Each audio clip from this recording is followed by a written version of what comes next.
Nancy Pelosi isn't crucial to that. In other words, if you were to win, that you would be looking elsewhere. I'm looking elsewhere because we need new leadership. What's happened to the leadership that you've seen? Well, I think the whole country has been disserved by hyperpartisanship. And she and other leaders, and Chris Smith, who I'm going against, is a 38-year incumbent, is part of that hyperpartisanship. All right, that was when we had Democratic Congressional candidate in New Jersey, Judge Welly, with me on Friday. As you know, here we always try to make sure we have everybody and anybody fair and balanced. We were able to get his incumbent opponent, the challenger, the guy who's got the job for the time being, New Jersey Republican incumbent Congressman Chris Smith, who joins you now. Congressman, thank you. Neil, thank you so much for having me on. You know, elections always turn on a variety of issues. You are leading substantially in the polls. The wind at your back is a good economy for Republicans. That would appear to be the case. But developments like this and on the verge of the longest bull market in history, do they help you? Oh, I think they help a lot. I think people, take a look at the individual. They look at like you said, these prevailing winds that are behind our party. And things are, more jobs have been created. The unemployment rate in New Jersey is down to 4.2%. It's anybody who can't find a job. We still want to work hard to make sure that they find one. But businesses are responding. I am worried. My opponent talked about bipartisanship or a lack of it. I am rated in the top 5% in the Lugar Georgetown analysis as being among the most bipartisan people in the House of Representatives. I've written more laws than everyone but one person.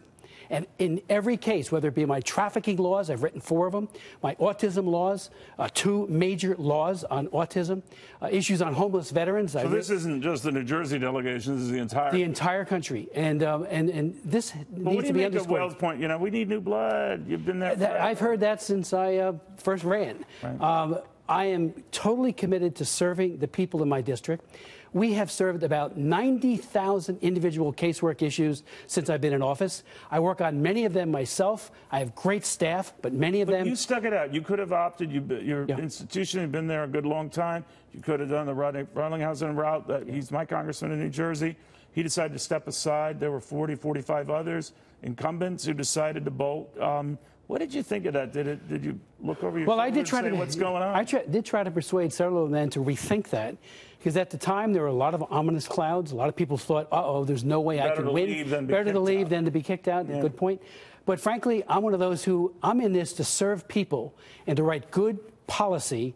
I do a lot on health care. Like I mentioned, the autism. I work on a lot of other health issues. I chair the Alzheimer's caucus, and we've seen a tripling of research funding for Alzheimer's.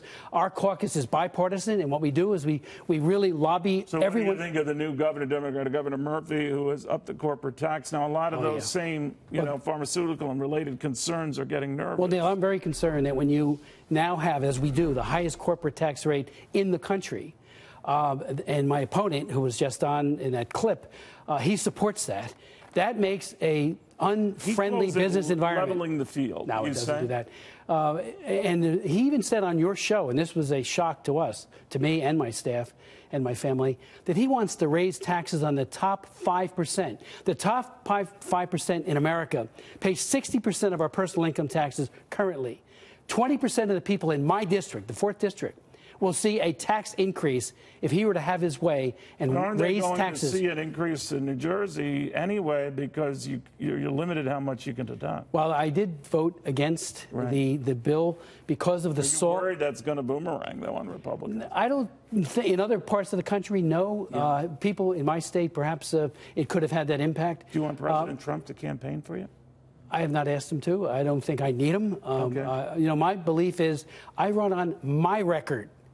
And my record is one of producing laws that make a great deal of difference in the lives of people, on casework, of solving problems. I consider myself to be a problem solver. So you don't buy this? There's a vote against the establishment. And in this young man's case, is challenging you.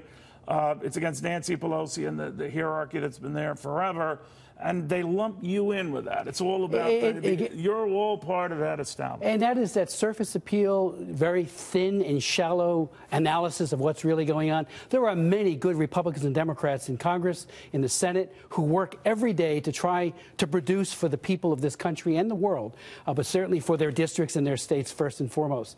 You hear more from people who are on the fringes, who really cause a lot of rhetorical discontent. Well, they're the ones who, in a midterm, as you know, Congressman, tend to go out and vote. But again, all the wins, the economic wins that you allude to, certainly are running in Republicans' favor. And added to that, there is a very strong, and I see it in my district because we do phoning.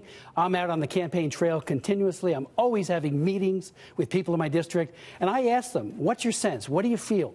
While they don't like Trump's tweets, they don't like some of the things he does personally with regards to his attitude. They do like some of the substance.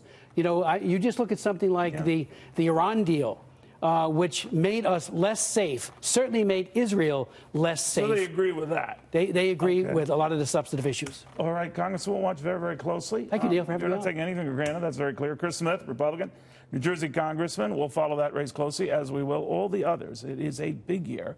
And this is the backdrop, a Dow soaring, an economy that seems to be doing pretty well.